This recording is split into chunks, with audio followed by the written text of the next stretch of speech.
할렐루야. 오늘 함께 나누실 말씀은 잠언 31장 10절에서 12절이 되도록 하겠습니다. 신약 성경 잠언입니다. 잠언 31장 10절에서 12절까지 말씀을 한 절씩 교독하겠습니다. 누가 현숙한 여인을 찾아 얻겠느냐? 그의 값은 진주보다 더하니라.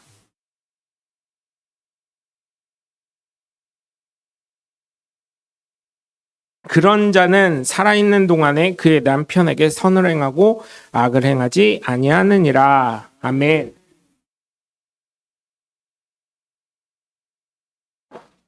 할렐루야. 거룩한 주일날 함께 예배드린 여러분 모두를 주님의 이름으로 환영하고 축복합니다. 우리 함께 말씀 나누시기 전에 두 주먹 꽉 쥐시고 하나님은 살아계시다 세 번만 시작. 하나님은 살아계신다. 하나님은 살아계신다. 하나님은 살아계신다. 아멘. 둘째, 예수님 내 구주 시작.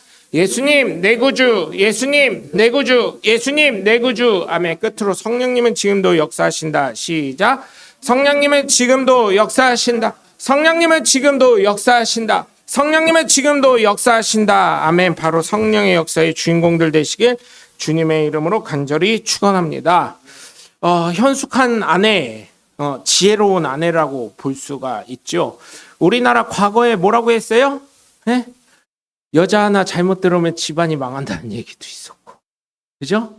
그것처럼 사실은 우리나라가 남성주의의 문화 같지만, 가부장적인 나라 같지만 실제로는 어때요? 여성 중심의 나라인 것을 제가 설교 준비하면서 깨달았어요. 옛날에 어때요? 여자 때문에 풍비박산 나는 가정들이 있다고 하죠. 지금도 똑같아요. 네? 제가 늘 말씀드리지만 3040 젊다고 해야 되네. 3040은 예전에 중년으로 들어가던 나이들이었죠. 중년의 여성들이에요. 3040은 정신 차려야 돼요. 네? 아직까지 시집 안 가신 분들은, 40 후반 되신 분들은 죄송하지만 시집가기 어려울 것 같고요. 제가 봤을 때는 우리나라 지금 정서상 죄송합니다. 이게 현실입니다. 현실을 말씀드리는 거예요. 왜냐? 남자들은요, 다음 세대를 생각하거든요. 다음 세대를.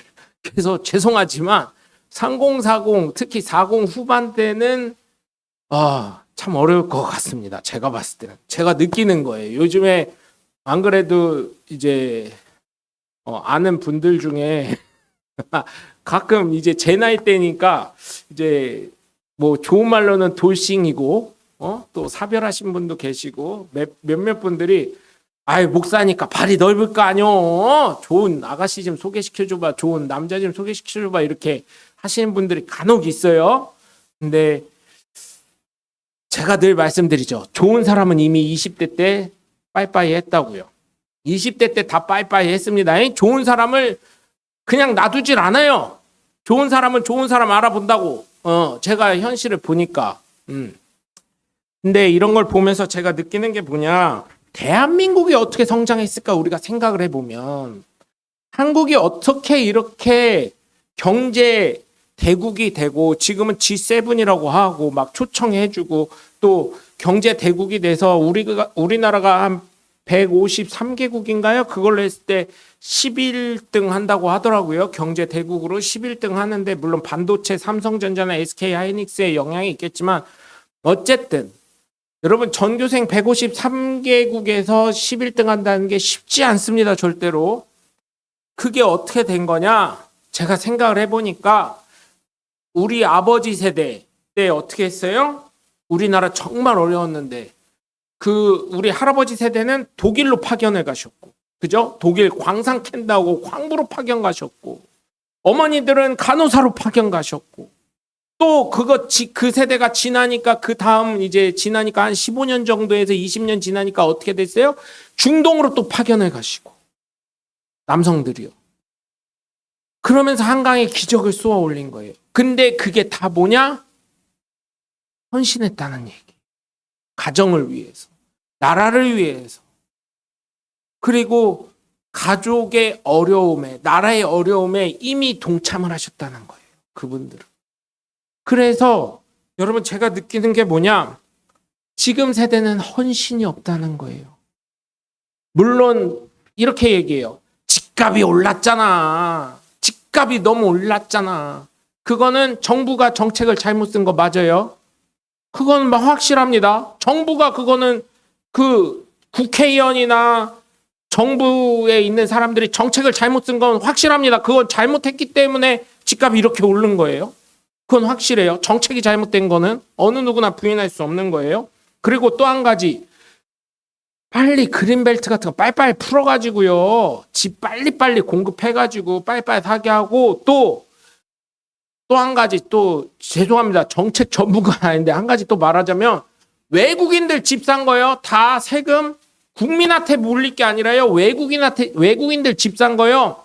집값만큼 물려버리면요. 외국인들 다 손 털고 나가요. 그럼 집값이 쑥 떨어집니다. 제가 볼 땐 그래. 헝가리처럼 좀 했으면 좋겠어요. 우리나라 국민을 생각해야지.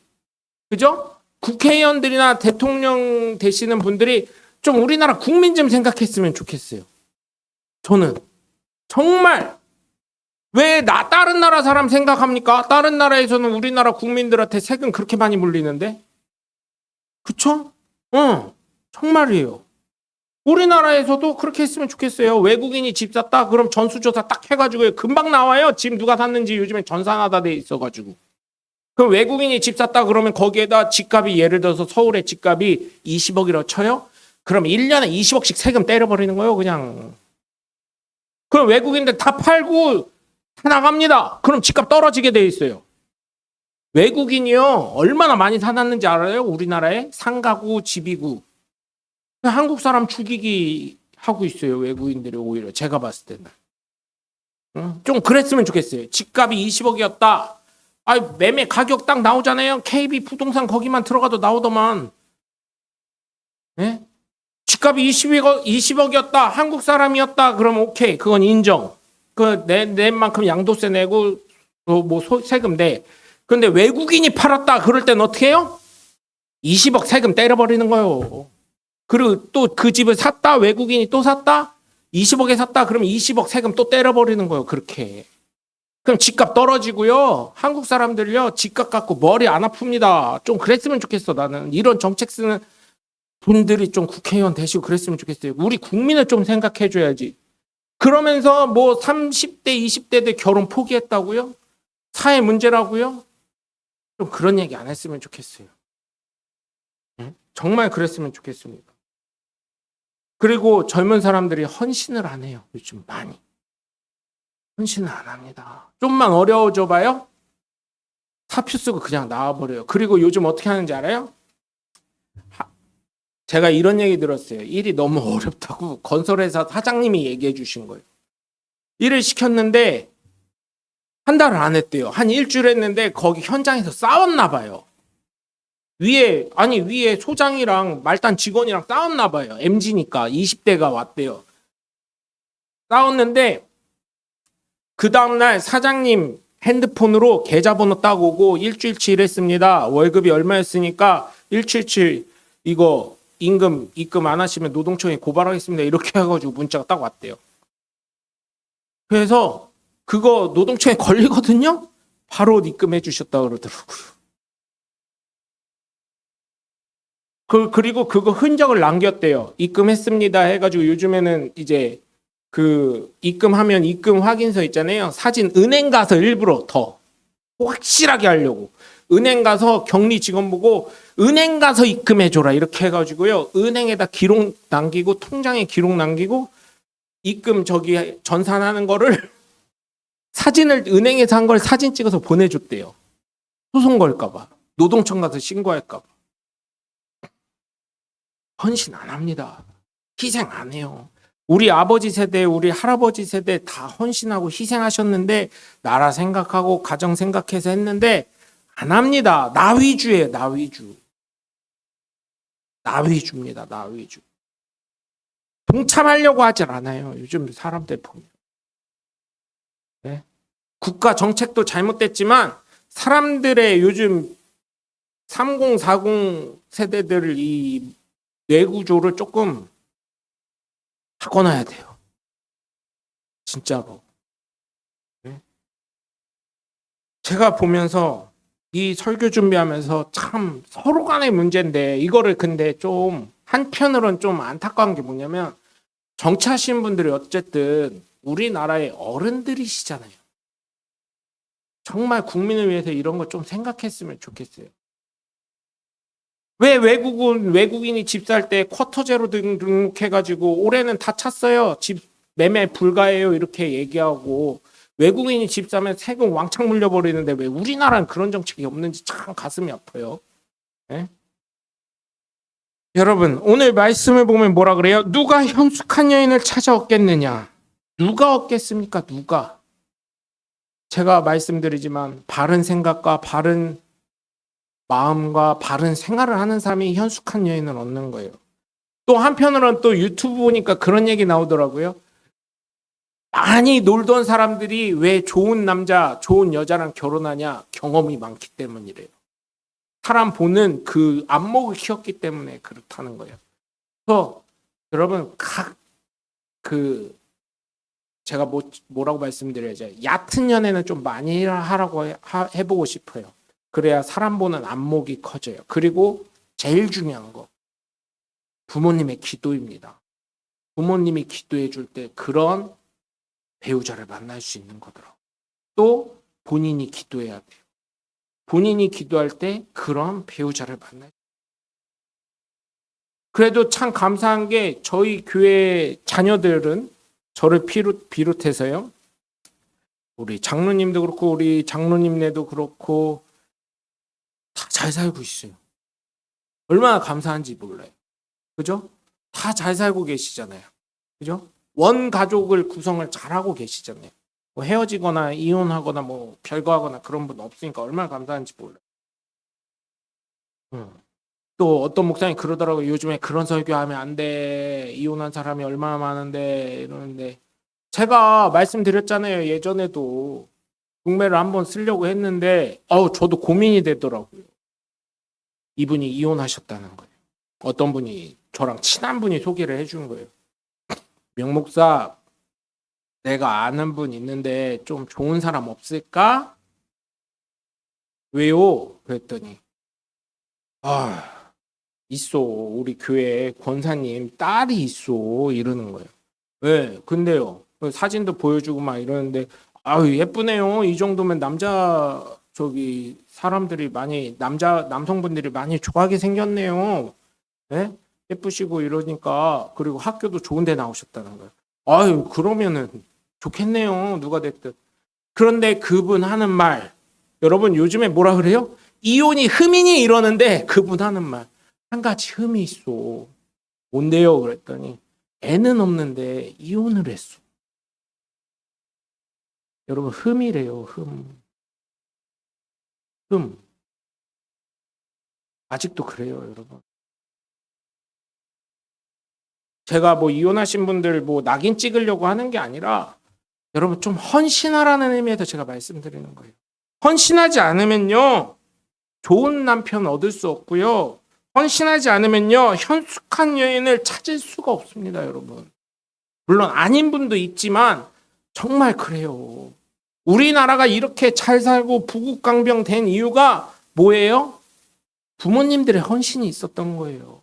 할아버지 할머니들의 헌신이 있었던 거예요. 그분들의 희생이 있었기 때문에 이렇게 된 거예요. 그래서 그분들에게 우린 감사해야 되는 거예요.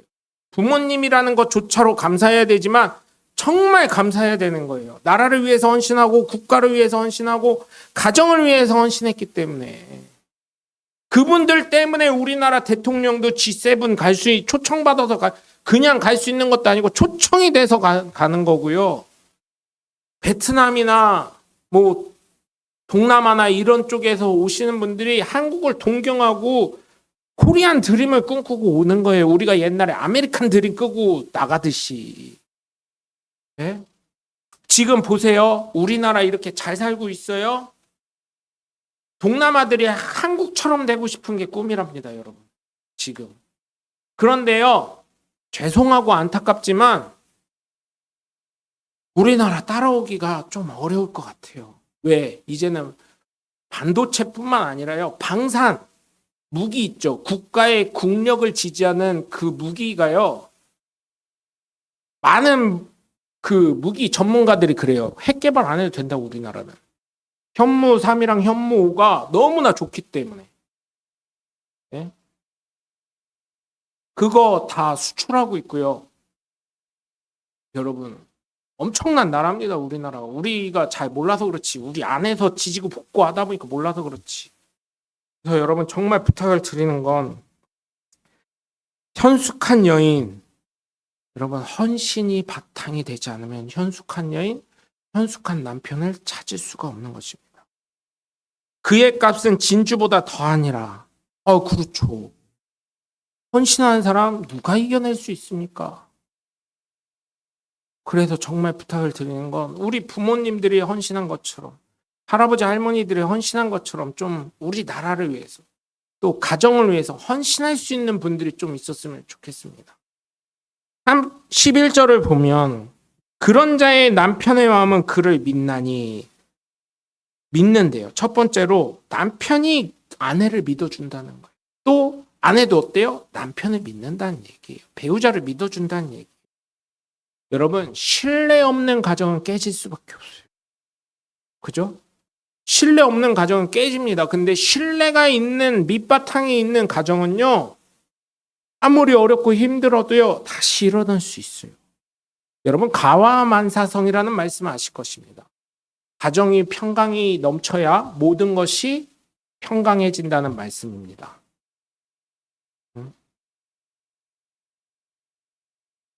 남편이 신뢰하는 만큼 아내도 남편을 신뢰하는 거예요.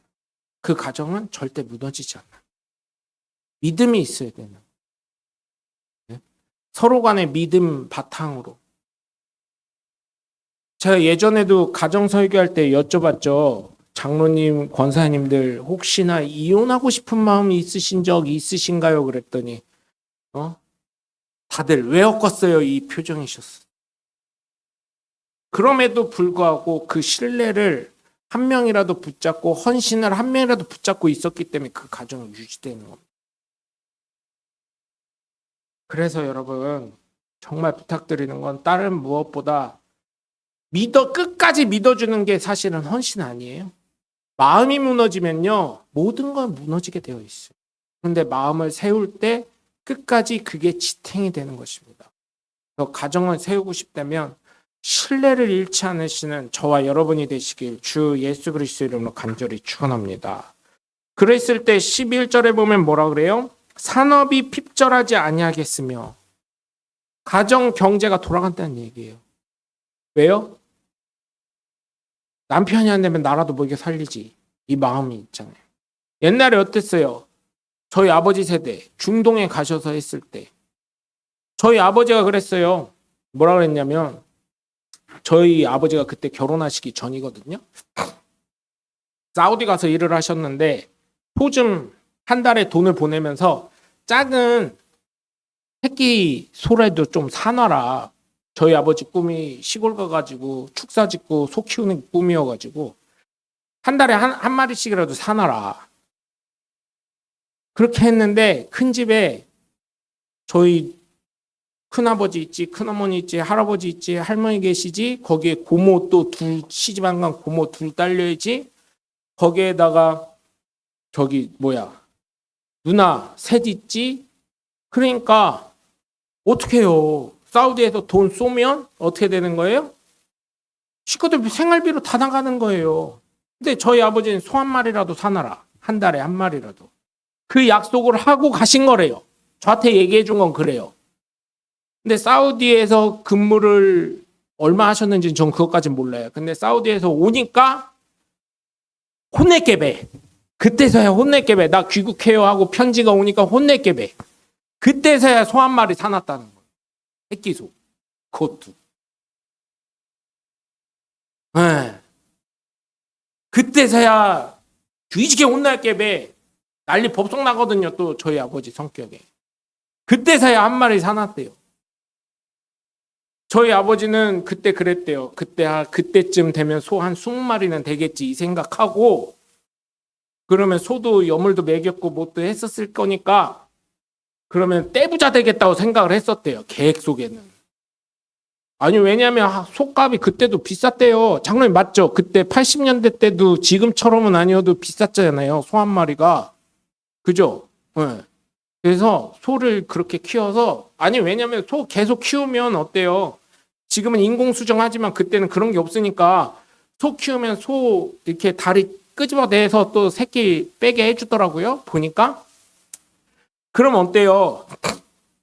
아버지 생각에는 한 15마리만 있어도 또 이렇게 계속 새끼 낳고 뭐하고 하다 보면 어떻게 돼요? 자연적으로 계속 경제가 돌아가는 그 순환 구조가 될 거 아니에요.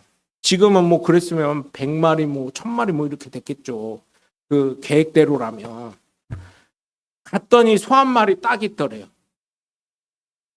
어떻게 해요? 그냥 어쩔 수 없지.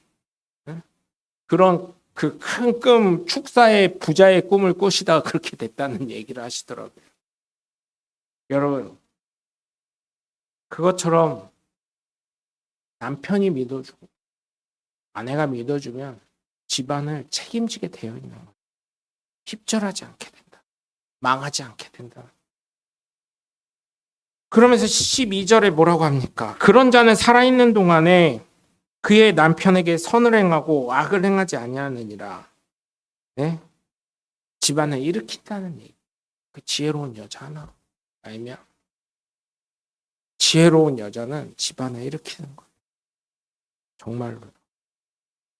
여자 하나 때문에 집안이 망했다는 얘기도 있고요. 여자 하나 때문에 집안이 세워졌다는 얘기도 있어요.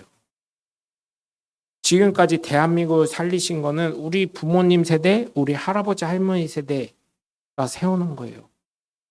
왜? 우리 할아버지 할머니 세대는 어떠셨어요? 독일 파견만 가신 게 아니에요. 베트남 전쟁, 베트남 남북 전쟁에 끌려가셔가지고 지금도 그 베트남 유공자 무슨 그런 게 모임이 아직도 있으시더라고요. 많이 돌아가시긴 했지만 베트남, 그죠? 6.25 전쟁 끝난 다음에 베트남 참전용사들,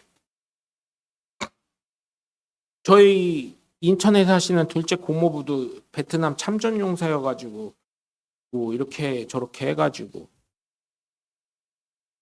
유공자로서 혜택 같은 게 좀 있고 막 그러시더라고요. 그래서 뭐 이렇게 저렇게 하셨는데 여러분 제가 부탁드리는 건 다른 게 아니에요. 예수님은 우리를 위해서 섬기시는 신임에도 불구하고 육신의 옷을 입고 죄인된 옷을 입고 이 땅에 헌신하러 오신 거예요. 그렇다면 예수 믿는 저와 여러분은 어때야 되겠어요? 우리의 부모님들이, 우리의 할아버지 할머니들이 가정을 위해서 헌신하시고 나라를 위해서 헌신하신 것처럼 예수 믿지 않는 많은 사람들을 향해서 헌신하는 삶을 살아야 되지 않겠습니까? 예전처럼 헌신하라고는 말씀 못 드리겠어요. 저 주일학교 때요. 제가 말씀드렸잖아요. 지금 장경동 목사님 교회인데 예전엔 동대전 침례교회였어요. 거기 앞에요. 교인들이요. 교회 김장한다고. 그 1년 김장한다고. 목사님이랑 전도사님들, 부목사님들 김장해 준다고. 거기에요. 이렇게 몇 명, 오라면 그때도 사실 많이 오지도 않았어. 나 주일학교 때 어머니 쫓아다니라고 그랬지. 몇 명 오지도 않았어요. 한 해봤자 뭐 한 10명. 그렇게 교인이 많은데 10명 안쪽이었어. 그거를 제가 알기로는 500폭인가 1000폭인가 뭐 이런 식으로 옛날 교회들 김치 엄청 많이 했잖아요. 그거를 거의 한 일주일 동안 했던 것 같아요. 덜덜 떨면서 다. 그리고 어떻게 해요? 전도자 있으면 또 하는 김에 우리 거 돈 더 낼 테니까 좀 더 싸요. 대량으로 사니까. 사가지고 전도자들 것도 어떻게 했어요? 앞집, 윗집, 옆집, 밑에 집 전도하려면 김장 한 2-3포기씩 항상 이거 해가지고 갖다 줘. 김장 했는데 먹어보라고. 맛있나 한번 평가 좀 해보라고. 왜 사람을 만나야 전도를 할 수 있으니까. 근데 요즘은 어때요? 그런 거 갖다 주면 독 탔는지 몰라. 그렇게 해요. 그리고 어때요? 옛날엔 정이 있어서 김장 갖다 주면 또 어떻게 해요? 그 통 그냥 안 줬어요. 그 안에 별거 아닌데 우리 과일이라도 샀어요. 아니면 부침개라도 했어요. 하면서 그거 하면서 이렇게 다시 돌려줬지. 그런 정이 있었는데 정이 없어요. 제가 가끔 서울을 갈 때 이제 조현종 전도사님 집에 갑니다. 가면 거기에 뭐라고 써 있냐면 아는 얼굴끼리 서로 인사 좀 하고 삽시다 하고 붙여져 있어요. 그럼 저는 모르지만 인사를 해요. 그럼 인사 안 해요. 근데 나이 드신 이제 할아버지 할머니 뻘은 하셔요. 아이고 인사해줘서 고맙네요 이렇게. 근데요 인사하기도 좀 힘든 것 같아. 가끔 뉴스에 나오는 거 요즘에 다시 문제되는 게 뭐예요? 부산 돌려차기. 같은 아파트 살았는데 어떻게 해요? 남자 청년이 여자 이렇게 때려가지고 돌려차기 해가지고 같은 아파트 살았는데도 그랬다는 거예요. 그 어떻게 인사하겠어? 저도 저희 아기들 어렸을 때 유치원 때부터 교육했던 게 뭐냐면요. 첫 번째 모르는 사람 네가 아빠 엄마가 소개 안 해준 사람 절대 인사하지 말아라. 진짜 그랬어요. 두 번째 모르는 사람이 아무리 사탕을 주고 뭐를 해도 절대로 받지 마라. 그리고 누가 뭘 주면서 같이 가자고 하면 절대로 가지 말고 그 자리 그대로 있어라. 이 얘기 했었어요. 그렇게 삶이 어려워요. 그리고 요즘에 유튜브나 뭐 이런 거 여러분 아시겠지만 또 뭐 어떤 내용이 돌아다니냐면 리아카를 이제 대전이든 서울이든 어느 지역인지 모르겠는데 할머니가 리아카를 끌고 가신대요. 힘들게. 그러면 아유 청년 여기까지면 됐어 이렇게 하고 얘기를 한대요. 우리나라 사람들은요 어릴 때부터 사람들 어려운 꼴을 못 봐요. 잘 도와줘. 그런데 아우 청년 힘드니까 이거 바카스 하나 먹어 하면서 그 자리에서 뜯어준대요. 음료수나 이런 걸 뜯어준대요. 근데 그거 먹고 실신한대요 사람이. 그래놓고 저쪽 뒤에서 어떤 봉고차가 딱 와서 싣고 가는 경우가 있다는 유튜브 짤이나 뭐 네이버나 뭐 이런 데 막 돌아다니고 있어요. 그러니까 요즘은 도와줄 수 없는 세대가 돼가고 있어가지고 제가 참 가슴이 아파요. 요즘에 서울 간 적이 그때는 차로 갔었고 서울을 가면 가끔 지하철을 탈 때가 있어요. 제가 버스나 그러면 이제 임산부는 알아서 임산부 좌석에 앉으니까 괜찮은데 할아버지 할머니들 또 대전에서도 할아버지 할머니들 타시면 특히 저기서 많이 타세요. 유성 온천역에서 진짜 많이 타세요. 구암역이랑. 그러면 제가 앉아있다 전 반석역에서 타니까 일어나잖아요. 그러면 아이고 이렇게 고마울 때가. 자리 일어나는 젊은 애들 하나도 없어요. 다 핸드폰 보고 이러고 있지. 아니면 자는 척하고 있지. 힘들면 그럴 수도 있어요. 인정합니다. 그런 문화가 없어지고 있어요. 헌신의 문화가 없어지고 있어요. 근데 예수 믿는 저와 여러분 어떻게 해야 돼요? 예수님이 헌신하고 나를 살리셨다면 우리 역시 그런 헌신의 삶을 살아가고 정말 여러분 현숙한 여인이 여러분들의 며느리고 여러분의 딸이 되기를 원하신다면 예수님이 헌신한 모습 또 부모님들이 헌신했던 모습 그러한 모습들을 좀 가르치고 또 그걸 배울 수 있는 기회를 베풀어 주시는 하나님의 귀한 자녀들 되시길 주 예수 그리스도의 이름으로 간절히 축원합니다. 그래서 배우자를 신뢰해 주시고요. 믿을 수 없는 상황일지라도 예수님이 우리를 믿을 수 있는 상황이었나요? 저거 또 배신할 텐데? 하나님 입장에서 생각해 보자고요. 저것도 거짓말할 텐데? 저것도 내 신뢰를 깨트릴 건데 그럼에도 불구하고 바보같이 믿어주시잖아요. 바보같이. 그리고 어떻게 해요? 그 신뢰를 바탕으로 가정이 무너지지 않고 가정이 우뚝 서게 하는 것처럼 대한민국이 153개국 중에 G7에 들어갈 정도로 경제 11위가 되는 것처럼 여러분 정말 우리가 예수 그리스도를 믿는 만큼 다른 사람에게도 헌신해 주시고 또 그 사람에게 실망할 수도 있어요. 그럼에도 불구하고 그를 신뢰해 주시고 또 그를 통해서 주변에 믿지 않는 사람들을 통해서 믿음이 연약한 사람들을 통해서 여러분 믿음의 가정으로 믿음의 또 다른 가정들을 만들어내고 생산하시는 저와 여러분이 되시길 주 예수 그리스도의 이름으로 간절히 축원합니다. 기도하겠습니다. 하나님 감사합니다. 우리가